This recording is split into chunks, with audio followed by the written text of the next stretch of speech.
Assalamualaikum warahmatullahi wabarakatuh.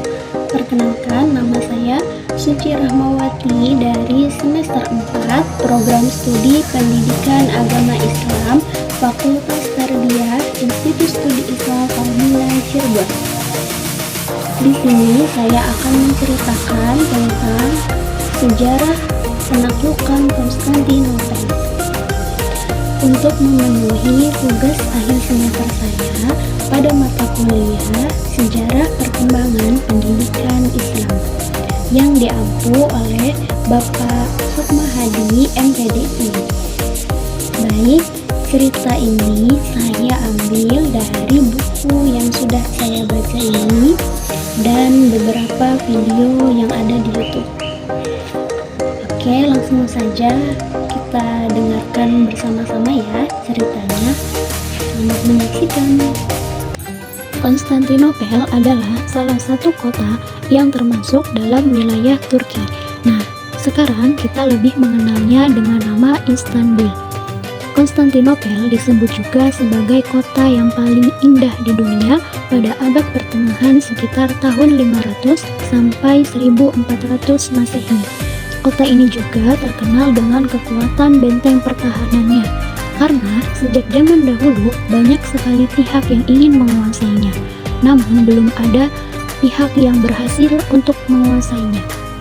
Konstantinopel termasuk ke dalam bagian Kekaisaran Romawi, yaitu didirikan oleh Kaisar Konstantinus I pada tahun 324 Masehi dan diresmikan pada tahun 330 Masehi. Lalu, pada tahun 395 Masehi, wilayah Kekaisaran Romawi terbagi menjadi dua, yaitu Romawi Barat berpusat di kota Roma dan Romawi Timur berpusat di kota Konstantinopel. Mengapa sih Konstantinopel ini sangat diperebutkan oleh banyak pihak? Nah, alasannya karena lokasi Konstantinopel sangat strategis, yaitu berada di antara benua Asia dan benua Eropa, dan dikelilingi laut di ketiga arahnya, yaitu Teluk Bosporus, Laut Marmara, dan Teluk-Teluk Emas, yang menjadikan Konstantinopel ini sebagai titik yang sangat penting bagi jalur perdagangan, pertukaran budaya, dan transportasi maritim.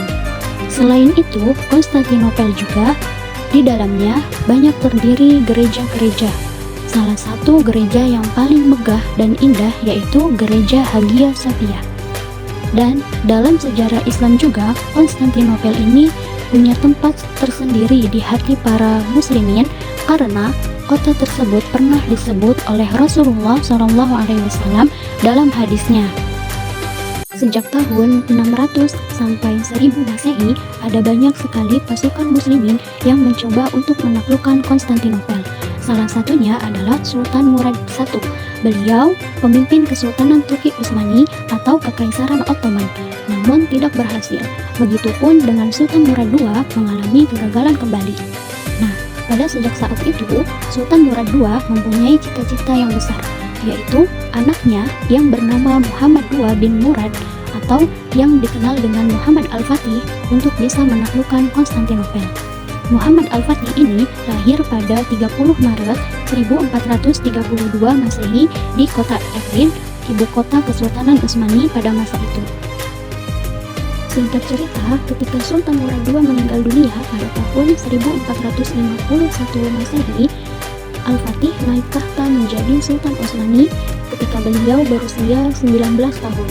Di saat yang sama, wilayah Romawi Timur atau Kekaisaran Bizantium dipimpin oleh seorang kaisar yang bernama Konstantinus XI. Seorang kaisar tersebut berusaha mempertahankan Konstantinopel, salah satunya dengan mempunyai pasukan militer yang dinamakan pasukan abadi atau pasukan Athanatai.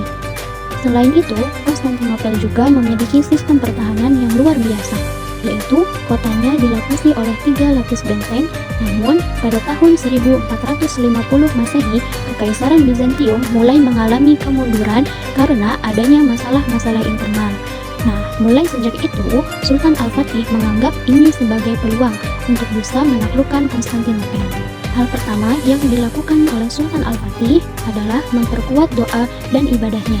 Setelah itu, beliau mulai menyusun strategi perang yang matang memperkuatkan armada militer, mempersiapkan persenjataan pasukannya, melakukan diplomasi dengan negara-negara sekitar untuk menjaga stabilitas wilayah, dan beliau juga membangun benteng besar di Selat Bosporus selama 4 bulan pada tahun 1452 Masehi.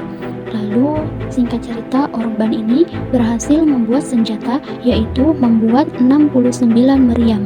Meriam tersebut dinamakan Basilika. Pada tanggal 6 April 1453 Masehi, Sultan Al-Fatih dan pasukannya mulai berangkat ke Konstantinopel. Sesampainya mereka di sana, mereka tidak langsung menyerang, melainkan mengirim surat dulu kepada lawan tersebut. Nah, singkat cerita, lawan tersebut menyetujuinya. Lalu, Sultan Al-Fatih dan pasukannya mulai menyerang.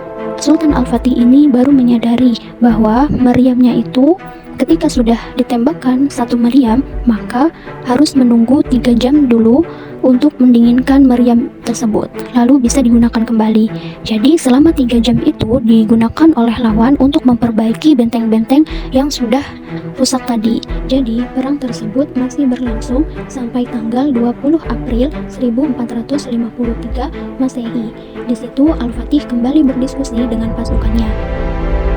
Pada hari esoknya, tanggal 21 April 1453 Masehi, mereka mulai menepikan kapal-kapalnya di Selat Bosporus.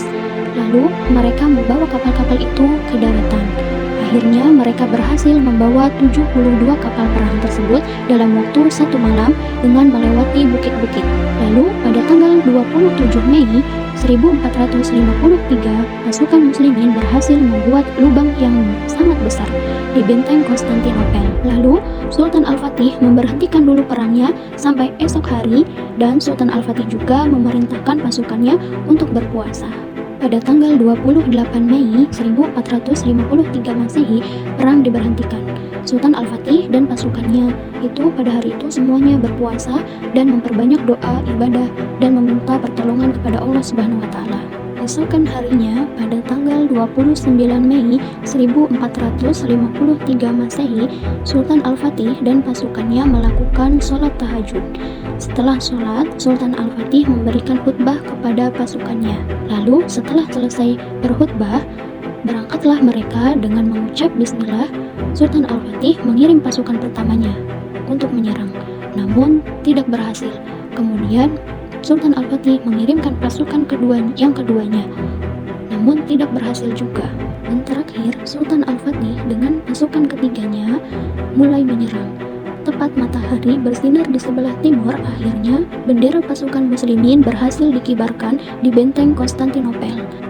Lalu pasukan muslimin langsung mengucapkan takbir. Sultan Al-Fatih dan pasukannya langsung masuk ke pusat kota Konstantinopel. Lalu beliau langsung bersujud ke arah kiblat. Akhirnya, kala itu gereja Hagia Sophia yang paling indah dan megah langsung difungsikan sebagai masjid oleh Sultan Al-Fatih pada tanggal 29 Mei 1453 Masehi atau 20 Jumadil Ola tahun 857 Hijriah. Dan untuk pertama kalinya di waktu asar, azan pun berkumandang di Konstantinopel. Pada saat itu, Konstantinopel berhasil ditaklukkan oleh Sultan Al-Fatih yang berusia 21 tahun dan 250.000 pasukannya.